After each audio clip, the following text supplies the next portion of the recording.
Chapter 41. From previous chapter, third person Pav. As Rimuru thought, he made his presence known to the world. And the world felt it. It trembled, the unmistakable presence of a true god, a being above them with absolute authority and power. Continue third person Pav. As Rimuru made his presence known, the entire world felt an immense, invisible weight. All around the globe, not only in the cardinal world but throughout the entire Tensura and fiction realms, people, monsters, demons, angels, any living or non-living beings, existent or non-existent, felt it. They collapsed to the ground, crushed by the immense pressure, unable to withstand the overwhelming presence. Even beings as powerful as true dragons, or those with greater strength, found themselves involuntarily kneeling. Their actions were not a matter of their own choice, the sheer pressure from Rimuru's presence forced them into submission. The very air vibrated with his power, leaving no doubt about his supremacy. Those who had never before bowed to anyone now found themselves at the mercy of Rimuru's overwhelming presence. Rimuru didn't release his aura or his haki, he didn't release any type of energy. He released nothing, absolutely nothing. What he did is, simply made his presence known.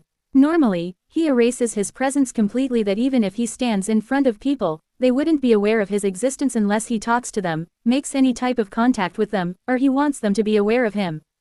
But now, he has stopped erasing his presence and made it known, and it has had a huge impact on the worlds, be it Tensura, fiction, or oblivion. Throughout the entire worlds, everyone is aware of Rimuru's existence, or they are aware of a supreme being above all others, one who commands absolute authority and whose power is beyond challenge. Now, they know that there is someone who is above everyone else, someone who is absolute and against whom no one would dare to act. However, they don't know who this person is, except for some individuals who are familiar with Rimuru and aware of his existence, such as true dragons, primordial demons, Dino, Shizu, Romulus, and others like them. While this was going on, the voice of the world made an abrupt announcement, or should we say, it addressed a person. It said, "Arrival of the Supreme Deity has been confirmed. Welcome back, my lord." The voice of the world said, and it was heard by everyone in Tensura, and when it said everyone, it means everyone. The voice of the world made that announcement because, even though this system doesn't have its own ego and is devoid of any and all emotions, it is still aware that this system is under Veldanava. It's akin to the void, an entity aware of its own existence and its creator, Veldanava, acknowledging him as its master. And because Rimuru is above Veldanava and Veldanava himself acknowledges Rimuru as a stronger and superior being than him, the system also acknowledges Rimuru as a superior being to Veldanava. Because it acknowledges Rimuru as a being superior to Veldanava and stronger than Veldanava, it also acknowledges Rimuru as its master, just like how it acknowledges Veldanava. Up until now, Rimuru had concealed or erased his presence. However, when he made his presence known, the voice of the world became aware of him. And due to its acknowledgement of Rimuru as its master, it greeted Rimuru. As the voice of the world greeted Rimuru or announced it to everyone, this only threw the whole world into chaos, just as Rimuru wanted. Truly, Rimuru lived up to his title, the Chaos Creator. However, the people who know Rimuru and recognize him instantly when he makes his presence known, their reaction is different from others. While the whole world is in chaos, these people are having entirely different reactions from the world. Some are confused, some are excited, some are interested, and some are pretending to be asleep even after recognizing who this person is. Lazy bastards. Shizu is confused because she doesn't understand why Rimuru is suddenly making his presence known. While she is confused, our weirdo is feeling pleasure. Just like Shizu, Romulus is also confused about why Rimuru has made his presence known all of a sudden. But the most interesting reaction is from the primordials who are currently present in Hell. Right now, one of the remaining primordials in Hell, Testarossa, is confused yet somehow excited about Rimuru making his presence known. But opposite to her, the battle maniac duo is acting crazily. Right now, Carrera and Ultima are overjoyed because they think that Rimuru is going to fight them, and they believe they will have the fight of their lives. However, there are a few people having more interesting reactions than these individuals, and they are in different locations. First, location, Ice Continent. In the northeast part of the world, which is covered in ice at all times, lies the Ice Continent. This place is also known as the Ice Continent, where the third oldest true dragon and the second true demon lord reside. Normally, no one dares to venture here because of the cold temperatures, and even if they did, they would encounter the two beings who are among the strongest individuals in the world. People all over the world fear them, excluding some, of course. But contrary to what people think, these individuals are just like normal people, albeit extremely powerful and with some weird personality traits like being too prideful, childish, or quite scary. But today, these individuals are just chilling around. One red hobo demon is casually drinking his wine with something to eat, while the mature dragon lady is sitting on the balcony, gazing outside and thinking how to make her sister confess to her love interest. And the childish demon is just cleaning a room that she had messed up during making her painting, while the quite scary demon is keeping watch over the childish demon, making sure that she does her job properly. While they were doing their things, they suddenly can't sense the great storm dragon Veldora Tempest. It's like he has disappeared from the world, or like he has died. Velzard, is it just me, or can you also not sense Veldora? It's like he has disappeared from the world or died, the red demon asked the mature lady, now known as Velzard.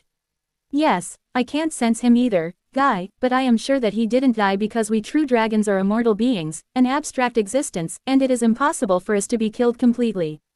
We can be killed, but only temporarily, and even if that's the case, there are only a few beings who can harm him. Besides, he is with Rimuru, so Veldora is alive for sure, Velzard replied to the red demon. If that's the case, then he must be hiding or erasing his presence. Or it must be Rimuru's doing, now known as Guy said. Yeah, knowing Rimuru, he might have planned something. I bet it will be fun, Rain commented and started to giggle while coming from the other room, followed by Misery. Actually, when it comes to Rimuru or they are talking about Rimuru, Rain and Misery are not restricted by anything, and they can comment without feeling scared of Guy. It's because Rimuru made sure threatened Guy that at least whenever his topic comes up, all primordials remain equal and are not bound by their master-servant relationship. However, it is a completely different thing about Diablo because he is an oddball among them, so they let him act however he wants. At some point, even Rimuru stopped telling him that he didn't need to show him this much respect, and from that time, Rimuru also didn't tell his other subordinates to act normal around him and let them be themselves. It's because he had understood that his subordinates are different from others, and when it comes to showing him respect, they are not going to listen to anyone, not even him. Yeah, you might be right. Now that I think about it, if he is involved in it, then Veldora's disappearance makes sense, Velzard commented on Rain's thoughts. Interesting, interesting. Guy was saying something, but he suddenly stopped. No, not only he, all of the people in the room stopped, and all of them dropped to the ground, kneeling, getting crushed by the overwhelming pressure. Whoa, is this? I recognize this presence. It's Rimuru's, Misery muttered, struggling to bring voice out. And as she said that, all of them nodded, still struggling. Ha ha ha ha ha ha ha ha, this is truly interesting. Ha ha ha, what are you planning, Rimuru? I can feel the changes that are going to happen in the future. So interesting. Ha ha ha, Guy said, his speech punctuated by gasps and strained breaths yet filled with excitement. He wasn't struggling to speak as much as Misery, but there was still some difficulty. Yes, you are right, Guy. I think our future will be interesting, Velzard said, with as much difficulty as Guy. I can't wait to see. Guy was going to say more, but he stopped because of the announcement. Arrival of the Supreme Deity has been confirmed. Welcome back, my lord. All of them suddenly heard the announcement of the voice of the world. This only made it obvious to them that this pressure and this presence is Rimuru's. Ha ha ha, gasp, this is Gaspit. This confirms that this rigid breath is Rimuru's doing. Is he trying to put the world into chaos? But certainly, this gasp is interesting, Guy said in full excitement. While this is going on in the Ice Continent, in the Eastern Empire, people have different thoughts from each other. Location: Eastern Empire. In the Eastern Empire, we can see many people present, but one of them is exceptionally strong for a human. A human who can rival one of the 4 true dragons, despite being in his weakened state. This person's power is such that they can effortlessly shatter stars and planets with a mere flick of their wrist. This individual is none other than the emperor of this empire, known far and wide as Rudranam al-Nazca, also referred to as the hero of beginning. Note, guys, Rudra is also stronger than his canon self. As they were going about their activities, suddenly the presence of the great storm dragon Veldora vanished, and they felt it. No one spoke in person, but all of them had different thoughts. With Veldora, his presence disappeared. How? No, what happened? Is he hiding his presence? Or did he get killed somehow? No, that's not possible. As long as Rimuru is alive, we can't die, no matter what. Then what is happening? Wait, is this one of Rimuru's schemes? Is he trying to do something? Well, I will know in time, so there's no point in thinking about it now. Instead, I should focus on how to make her confess to him. Also, I need to visit Rimuru soon because it has been too long since I last saw him. The second mature beauty, Velgrind, who is also the fourth oldest true dragon, known for her fiery strength and cunning mind, was deep in thought. Velgrind, with her dazzling azure blue hair and commanding presence, was not easily rattled. Her mind raced with different possibilities, exceeding the speed of light by far. As a being of immense power, capable of decimating regions with a mere thought, she was unaccustomed to feeling uncertain.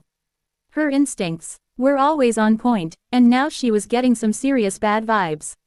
Her instincts were telling her exactly that.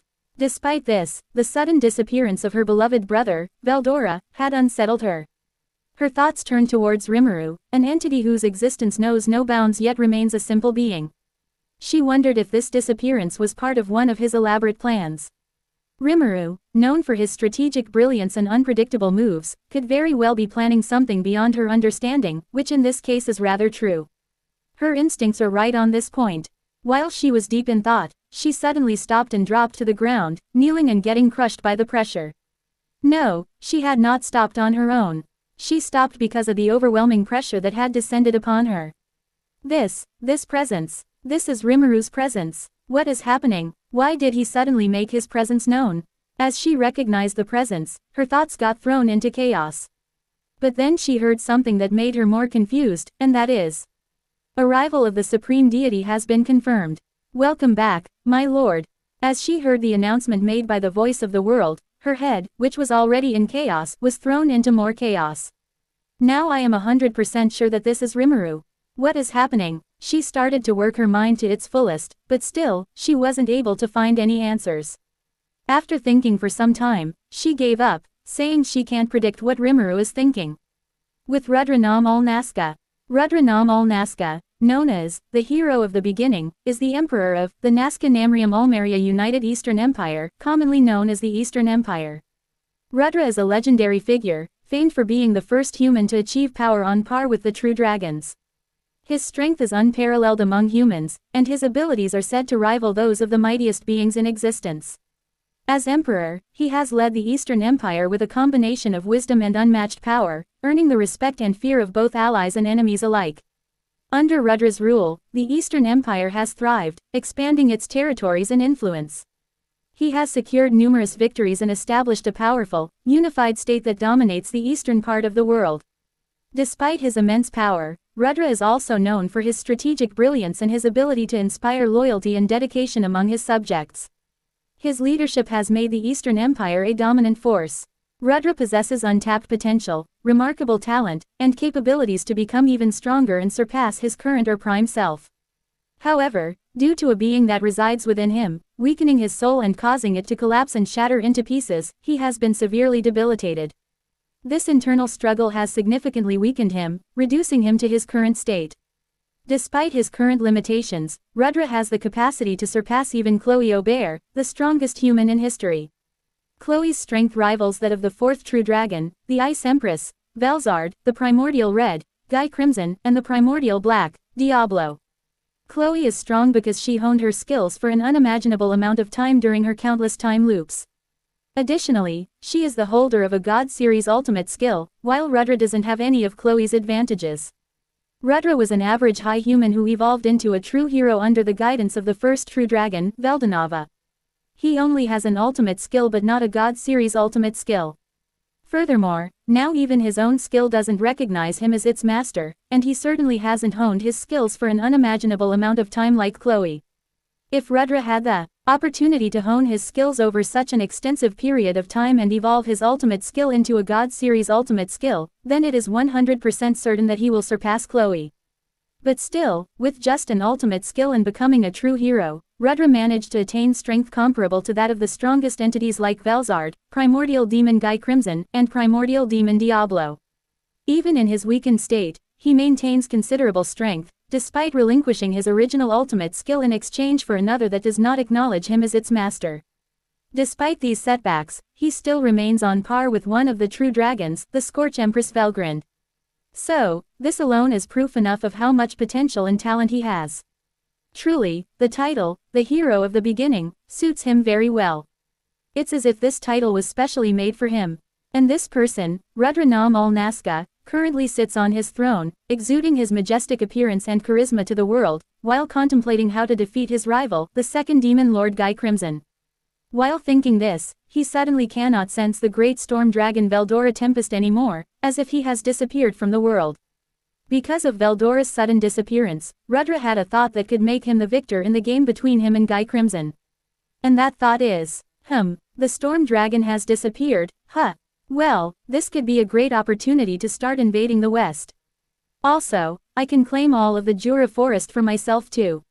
Yes, this is a good opportunity. I should order my men to prepare our forces. Rudra was thinking along these lines when he suddenly fell to the ground, kneeling, getting crushed by the immense pressure. Whoa, what is this? What kind of presence is this? It's even greater than Sensei. Whoever this person is, he is a monster. Rudra was thinking along these lines when he suddenly heard something that made him pause and seriously think for a moment. What he heard was, "Arrival of the Supreme Deity has been confirmed. Welcome back, my lord." He heard the announcement made by the voice of the world. Is that Sensei? Has Sensei returned? Does that also mean that sister has returned? How should I show them my face after abandoning Milam like that? I am no longer worthy to present myself to them. But even if that's the case, why didn't he come earlier? Well, now it doesn't matter if Sensei has come or not because I will proceed with my plan no matter what. After hearing the announcement, Rudra thought for a moment. He considered the possibility that his deceased sensei and sister might be back, and this thought filled him with happiness. It is true that his pride is more than the person who represents pride. But still, he loved his sister and his sensei. He still regrets that he wasn't able to take his niece. It's not like he didn't try. It's just that when he went to retrieve her after her rampage, at that time she was with the demon Lord Guy Crimson, his rival. In front of him, he couldn't show his softer side, so that's why he acted arrogantly. Also, the presence of that mysterious person didn't make the situation in his favor, so with reluctance, he let her stay there, thinking it would be best for her. And it turns out his decision was right. But he still regrets not taking her with him that day. Right now, Rudra's emotions are mixed and conflicted as he contemplates the return of his deceased sensei and sister. While he feels a sense of happiness at the prospect of their return, he also holds feelings of unworthiness due to his past actions, particularly regarding Milam. However, his determination, his will to proceed with his plan, is ironclad and unwavering. Regardless of the circumstances, he will proceed with his plan. Note, even in the lane, Fuse tried to portray Rudra as a bad guy, but I still like him because he is not acting with any malicious intent. He was just trying to finish his game before he will die. Also, his character is good, and that's why I like him. So I am going to make him arrogant and prideful, but also a good person at heart. While Rudra was contemplating these matters, unaware to him, the Manas, the ultimate existence that resides within him, was thinking entirely differently. Rudra is unaware about Michael becoming a Manas, but he knows that just as King, Michael has his own will, and he didn't accept him as his master, so he won't be able to bring out its full potential. But still, Rudra is a very strong-willed person. His will is so strong that even when his soul is weakened, his will is strong enough that the Manas inside him isn't capable of taking control of his body as of right now, and it's waiting for his soul to weaken a little more. A Manas, which is an ultimate existence itself, and amongst Manas, the weakest Manas is as strong as true dragons. This alone is enough proof that his will is stronger than even the likes of true dragons except Rimuru and Veldanava. With Manas, Michael, while Rudra was lost in his own thoughts, the skill that had awakened its own consciousness and transformed into a Manas, now known as Manas, Michael, was having its own thoughts. Originally, Michael was an ultimate skill and one of the earlier skills created by the creator of the world, the god Veldanava. As a result, it acknowledges only Veldanava as its master and rejected any other authority. It was all fine, until Veldanava traded his skill with Rudra in exchange for Uriel. From that time, Michael started to develop its own will, craving to be back with Veldanava again. When Veldanava died, Michael's will began to develop ego on its own. But everything changed almost 18,000 years later after Veldanava's death. Just as King, Michael, an ultimate skill, developed its own ego. It wasn't strong enough to become a complete ultimate existence, a manas, but it was strong enough to think for itself now. It was like Raphael. Michael can think independently, make decisions, and act on his own volition, just as Raphael acts for the sake of Rimuru. However, Michael considers Veldanava as his master and is attempting to resurrect him. But at that time, he was not a complete manas-like seal. We can consider him a pseudo-manas or something similar. Note, even as a pseudo-manas, Michael possesses the same strength and intelligence as his canonical counterpart. In essence, he is an exact replica of his original self. From that time, Michael began to make plans to resurrect Veldanava. As he formulated his plans, he made contact with Feldway, and from that point on, they have been working together to devise a plan to bring Veldanava back to life.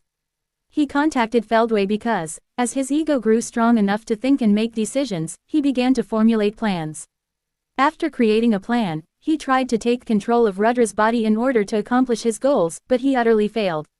His failure was due to Rudra's extraordinarily strong will, which was so potent that he couldn't even dominate his consciousness, mind, or soul for a single moment, let alone take control of his body. So that's why he contacted Feldway and waited some more time. Eventually, when Rudra's will became weak enough, he would be able to take control over his body. However, it was only for a brief period, like 5 to 10 minutes, that time he met Feldway face to face. They became friends, and from that day, they have been in touch, devising plans for Veldanava's resurrection. And even after becoming a complete manas, an ultimate existence, he is still incapable of taking complete control of Rudra's body and is waiting for his soul to weaken further. While he was revising his plan, he suddenly couldn't sense the great storm dragon, Veldora Tempest, anymore. This new development gave rise to some new problems in his plan, leading him to change his plans and thoughts. And they are, so the storm dragon has disappeared, I knew he was in the Jura forest after his fight in Ruberios, so he must have perished today. Well, this is a problem. Because of this new development, I need to change my plans. Should I talk with Feldway about this? While Michael was having these thoughts, he suddenly felt immense and overwhelming pressure, enough to make him, even within Rudra's body, feel threatened, as if he could die at any moment. It was as if he was in the presence of someone incomprehensible, a mighty being, a supreme entity. He felt so insignificant that he seemed like a non-existent entity, and chills ran down his non-existent spine. He felt fear for the very first time. This intensified his confusion because Michael, as a manas, is an existence with its own will and ego but cannot comprehend emotions. An existence that acts on rational thoughts, the emotion of fear is new to him, causing his thoughts to go haywire. What is this presence? Who does it belong to? Who is this strong? And what am I feeling? Is this fear? What are emotions? Why do emotions exist? Am I feeling emotions? Is it possible for me to feel emotions? Why is this so confusing? Oh, my lord, please guide me. These were Michael's thoughts. He pondered about emotions for a while but couldn't wrap his head around this phenomenon. So, in the end, he asked his master, his lord, Veldanava, to guide him on this perplexing matter. While he was preoccupied with thinking about emotions, he heard something that completely overwhelmed his mind and made him reconsider everything he had been planning up until that moment. The thing that he heard was, "Arrival of the Supreme Deity has been confirmed. Welcome back, my lord." Whoa, what is this? Who is this? Is that my lord? No, it can't be possible. If my lord could come, then why didn't they come earlier? This must be an impostor. But regardless of who it is, it doesn't change our goal. We will accomplish our goal. However, this person's presence changes everything. I need to change the plan. I should also inform Feldway to prepare that. With it, no one will be able to get in the way of our goal. These were Michael's thoughts. While he was having these thoughts, his ally and friend, Feldway, was also pondering similar thoughts. Location: Ivaraj's sealed dimension. In one of the countless dimensions, there exists a dimension where the creator of this world has sealed one of the strongest beings. This dimension is known as Ivaraj's sealed dimension. Currently, in this dimension, only 2 beings are present, but these 2 beings are some of the strongest in the Tensura world. They are the world-destroying dragon, Ivaraj, and one of the earliest creations of the creator, also known as the first primordial angel, the Phantom King, Feldway. Ivaraj is in a deep slumber, patiently waiting for his seal to break. Meanwhile, Feldway is keeping watch over Ivaraj and simultaneously contemplating the plan he and Michael had devised. Veldora had already concealed his presence, but Feldway is still unaware of this because he cannot sense Veldora from this dimension. While deep in thought, Feldway suddenly felt immense and overwhelming pressure that brought him to the ground. He struggled to remain on his knees, being crushed by the immense pressure. If Feldway were in his true body, the one given to him by Veldanova, he wouldn't have struggled as much, because with his true body, his power reaches new levels. When he is in his true body, his power and fighting prowess even surpass the likes of Demon Lord Guy, True Dragons and the Spirit Queen, even if they give their all. However, even if he were in his true body, he would still be on his knees because the pressure is too overwhelming for him, even in his true body. However, the mysterious pressure and this presence made him reconsider the plan he and Michael had come up with, as the presence of this person could potentially hinder their entire plan. This situation is causing his thoughts to become chaotic, and right now, his thoughts are: what is happening here? Why am I struggling to even stay on my knees? What is this pressure? What kind of presence is this? Who is this person? How is he so powerful? How were we unaware of his existence until now? This is not good. His presence may hinder our plan.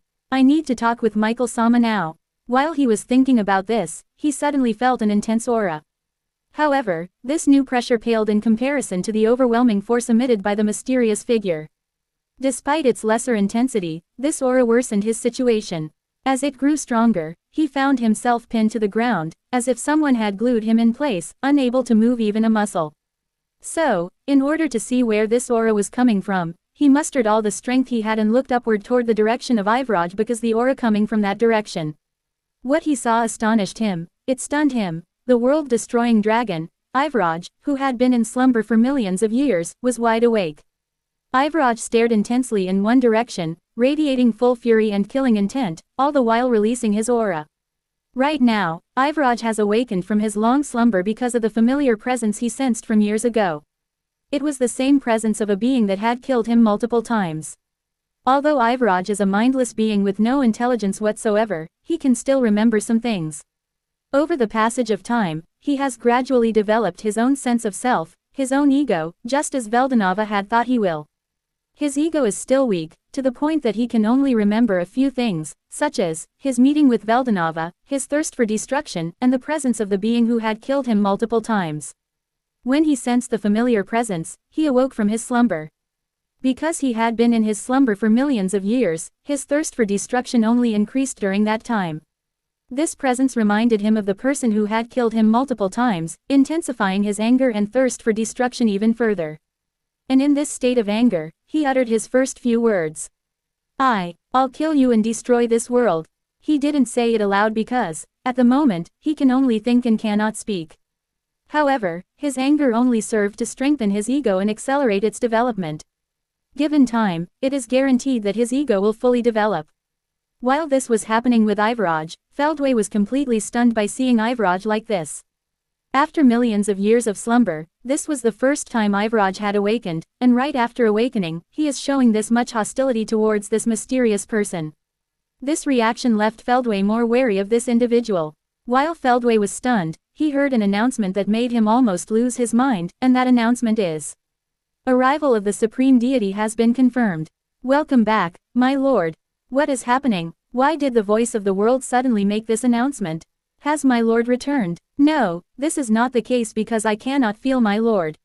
Is this some imposter? Yes, definitely, he is an imposter. But then how come the voice of the world made this announcement? It doesn't matter because we will proceed with our plan no matter what happens. But I should talk with Michael-sama, and I should also prepare that thing because with that thing, our plan will surely work. Yes, I should do that. These were Feldway's thoughts after hearing the announcement made by the voice of the world. Now I can see why they are best friends. While this was happening throughout the worlds, and people were having different kinds of reactions, one lazy bastard was ignoring everything and trying to sleep. This bastard was already fast asleep in his bed when Veldora hid his presence, and it didn't affect him in the slightest. When Rimuru made his presence known, this bastard felt it and fell from his bed due to the pressure, but it didn't wake him, and he continued to sleep. And when the voice of the world made an announcement, he awoke and heard it, but still he pretended that nothing had happened and he didn't hear anything. He even pretended that he was not feeling anything and continued to pretend that he was sleeping, and soon he fell back asleep too. Truly a lazy bastard. No, not a normal average lazy bastard, he is a supreme lazy bastard. While this bastard is fast asleep, Rimuru was done with his fun. Location: Jura Forest. Rimuru Pav. That is enough for today, I think. It was fun seeing all of their reactions, but it's such a shame that I am unable to continue. If I continue any longer, I don't think they can handle it. I had already decreased the effect by almost 90 times, and still, they are in this state. I don't think they can take it anymore. Well, let's erase our presence again, or else no one will be able to stand again. That's done. Now, let's go visit him. Greater than seal. Less than on it, master. Greater than wait. Less than what, master? Greater than come outside in your body. I don't want you to be in our soul when we visit him. I want you to be with me. We will visit him like this. Less than is it necessary, master? Greater than yes, it is completely necessary. And I want this. Less than okay, we will do just as you want. Happy. Greater than yay. Less than, okay, here we go. We are coming to meet you, my other variant. To be continued.